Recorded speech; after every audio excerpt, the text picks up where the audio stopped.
एक समय की बात है। भगवान गौतम बुद्ध अपने शिष्यों के साथ बैठे हुए थे और उन्हें उपदेश दे रहे थे। तब उन्होंने अपने शिष्यों से कहा, क्रोध इंसान की सबसे बड़ा दुश्मन है। क्रोध करने वाला व्यक्ति खुद को तो हानि पहुंचाता ही है और दूसरों को भी वह हानि पहुंचाता है। वह प्रतिरोध की आग में जलता है और अपने जीवन को बर्बाद करता है। उनके उपदेश खत्म हो जाने के बाद उनके शिष्यों में से एक शिष्य खड़ा होता है और उनसे बोलता है, तू एक ढोंगी है। तेरी बातें मनुष्यों के रहन सहन से विपरीत है। तू जो भी कहता है उसे अपने जीवन में अनुसरण नहीं करता है और दूसरों को यह सब करने को कहता है। जब वह शिष्य गौतम बुद्ध को उल्टी सीधी बातें कर रहा था, तब गौतम बुद्ध ने कोई प्रतिक्रिया नहीं दी और वे शांत बैठे थे।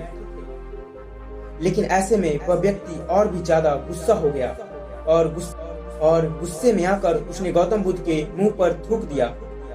इसके बाद भी महात्मा बुद्ध को गुस्सा नहीं आया और वे शांत थे और उन्होंने अपने चेहरे से थूक को पोंछा और वह चुपचाप बैठ गए।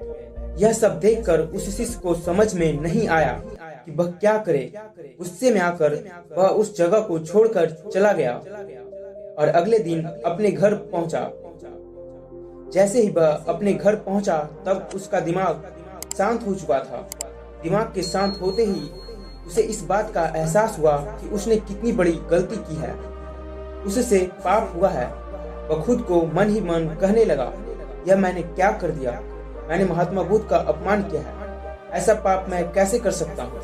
मैंने बहुत बड़ी गलती कर दी है। मुझे जाकर उनसे माफी मांगनी होगी। यह कहकर वह तुरंत ही गौतम बुद्ध के पास चला गया। लेकिन गौतम बुद्ध उस स्थान पर नहीं थे। ऐसे में वह शिष्य जगह जगह भटक कर उन्हें खोजने लगा। जैसे ही महात्मा बुद्ध मिले तो वह उनके पैरों पर गिर गया और उनसे कहने लगा, मुझे माफ कर दीजिए, मुझसे गलती हुई है। मैंने आपका अपमान किया है। मैंने यह बहुत बड़ा पाप किया है। यह सब देखकर गौतम बुद्ध ने उनसे कहा, शांत हो जाओ, बस क्या बात है, मुझे बताओ तुम कौन हो। गौतम बुद्ध के यह पूछने पर वह शिष्य चौंक गया। वह सोचने लगा कि महात्मा बुद्ध मुझे कैसे भूल सकते हैं। मैंने तो उनका अपमान किया था। यह सोचकर उसने महात्मा बुद्ध से पूछा, मैं वही शिष्य हूँ जिसने कल आपका अपमान किया था और आप इतनी जल्दी मुझे भूल गए। तो उससे गौतम बुद्ध कहते हैं कि हमें कल की बातों को कल ही छोड़ देना चाहिए। वह अच्छा हो या बुरा हो, उसके बारे में बार बार विचार नहीं करना चाहिए। मैं बीती हुई बातों को पीछे छोड़कर आगे चलता हूँ और ऐसा ही हम सबको भी करना चाहिए। महात्मा बुद्ध ने उस शिष्य से कहा।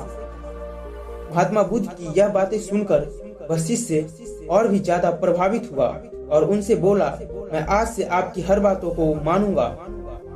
तो दोस्तों, इस कहानी से हमें यह सीख मिलती है कि क्रोध करना इंसान के लिए सबसे खतरनाक है। यह मनुष्य का सबसे बड़ा दुश्मन है जो उसे बर्बाद कर सकता है। इसलिए मनुष्य को कभी भी क्रोध नहीं करना चाहिए। और इस कहानी से हमें यह भी सीख मिलती है कि बीती हुई बातों को हमें भूलकर आगे बढ़ना चाहिए।